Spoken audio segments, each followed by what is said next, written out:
All right, welcome everyone. This is Revenue Roadmap, where we talk about driving revenue and increasing profits in local businesses. I'm Anthony Karls, president of Rocket Clicks. Today I am with our CEO, Tyler Dolph. And today we are going to be continuing our conversation on sales. Do it. So we are graced with a salesman of salespeople from the lineage of Dolphs, Yes. and they're all salesmen. Yeah, there's 4 or 5 So in my we, family yeah, you too. guys are, you're the masters. Okay, before we jump in to some sales mindset stuff today, got a question for you. So, what is the best piece of sales advice you ever received? I mean, there's so many cliche ones, but they're all so good. Only, Uh, only one. Only one. if you know me, you know that I have a bias for action.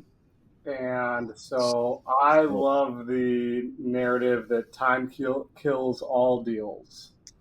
yeah, that's a So the good one. longer you wait to follow up, or the longer you let a client, wither on the vine, the worse closing percentage you're going to have. That was we went to that YPO event, and Jay Bear, I believe, was the speaker. He's also a tequila Yeah, sommelier that was or fun. some. That was awesome. But yeah, he talked about speed as well, and that was a great conference. Yes, it was. It's a good one. All right, so today we're gonna be talking about how salespeople drive entire economies, just some mindset things that we should get right. So let's just talk about what is selling as a career. What does that mean? What's the opportunity look like?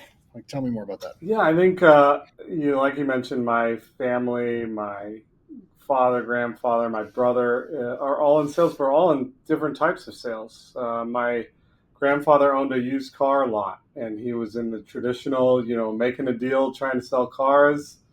My dad was a pharmaceutical salesman, so he would meet with doctors on a regular basis and help promote new pharmaceutical drugs. I often would say that my dad was a um, drug dealer, but like the legal ones. And my brother sells custom packaging. They're all on different commission plans and salary and industries, but the commonality is we are all trying to help grow the businesses we're a part of and create jobs and create opportunities and ultimately sell something that we truly believe in. Yeah.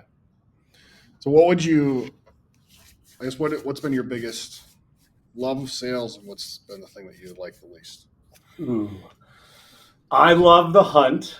I love the chase. I love the new opportunity to create a conversation and to be able to create a relationship out of thin air. I think that's really fun and exciting and kind of a game I get to play all day, every day.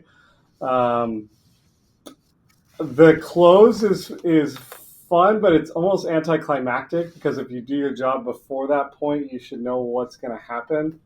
Yeah. So I think my favorite parts is the chase. Nice. Nice. So you talked a little bit about the four people in your, or you would be the fourth, but the four Dolphs, the four horsemen of sales. Are you guys all the same, or can anybody be a salesperson? We're all different, actually. We're all very different. I think a lot of people can be a salesperson, and there's so many dynamic, different sales roles available in our country, in different industries, right? Like my dad, being in pharmaceutical sales, had to be way more scientific. He was talking to medical doctors all day, every day. He couldn't be fun and goof around. Kind of, I think I have more of a fun, free energy. He's very serious, and he knows his stuff. And when I was a kid, I remember going to like go to work with your kid day or whatever, or with your dad day, and he traveled, like he just drove in his car and would go to different offices, and we'd make 5 or 6 sales calls a day. And I remember sitting here thinking about it. I remember his preparation. We didn't listen to the radio. We weren't talking about sports. He was going over those conversations in his head on the way there, and I was fascinated by how he did that. Um, and so very different, right? And when I talk to our clients and we're talking to prospects, I'm telling them about the why they need to grow their business, and the benefits of having a team that they can rely on. I'm never going into the specifics. Yeah, I've never been in an ad account, which I'm kind of proud of. But the way we sell is totally different. And I think that people could sell in their own unique ways as long as they believe in what they're selling. That to me is Yeah. the greatest indicator of success when it comes to sales. If you don't believe in what you're selling, you're not going to do it with any kind of passion, and people are going to pick up on that. Yeah. I know one of the other, you're one of the good salesmen I know. My sister is one of the great saleswomen I know, and she sells something that's very emotional. She works at the law firm that I'm a co-founder of, and um, she leads a sales team now. But she's by far the best salesperson there because she really believed in what we were doing. She believed so heavily in that we were the safest place for someone to go through what they were going to go through. Like once they got to us, we didn't feel like we had an opportunity to kind of remend that relationship, but we could not abuse that family. And she believed in that so much that she wasn't just good at sales. She was like the belief spokesperson basically. And they ate it all up. She honestly cared. And that's why she did so well there. So it's interesting.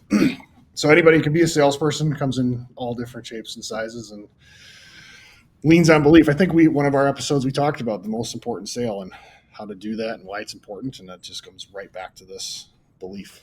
I mean, and we've talked about this in the past too, right? We're always selling. We're always selling, whether it's to our kids or to our spouse or to the mailman or the grocery store clerk. Well, if you do it with passion and it's about something that you care about, you're going to get those results that you're looking for more often than not. And it just comes back to that heart aspect of selling. Yeah. So what do business owners need most out of a salesperson?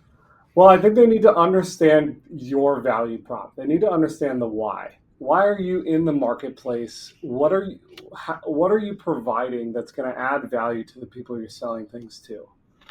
I think it'd be really hard to be like a sponge salesman or some random commodity thing. But even if you think about the Cutco knives guys, I mean, they think that those knives are the greatest knives that have ever been created on the planet. And they're amazing sales guys because they believe in what they're selling and they're doing a great job doing it. And so I guess my advocate to business owners is to make sure that your salesperson understands your product. You don't want them selling something that you don't provide. Because the worst thing in the world that you can do is sell something, then you have to go execute on whatever you're selling, especially if you're in a service-based industry, and the customer doesn't get what they were looking for, doesn't get what was sold to them. Because now you look like a liar, and that's why salespeople have a negative connotation. So step one, make sure they understand your product and your deliverables so that they can actually sell what you're providing. And then step two, make sure that they love it. Make sure that they actually believe in it and that they can stand behind it. So it's just they need to be informed and they need to really believe in what that is. I think that's it. I think what's so interesting about sales is if you do that second part, it's so easy to do sales in some ways because someone on the other side of a conversation can tell subconsciously like this person doesn't really believe in what they're selling. They're just checking a box. Oh. And then they don't produce in their sales role because it's like they're just checking the box. They're just going through a process. I think it's And those that are when you have a product or something that you love that you feel like you have to tell all your friends about, like that happens naturally. Yeah. Everyone does that. Like, oh my God, you got to see these shoes. They're so comfortable. Feature. Yeah.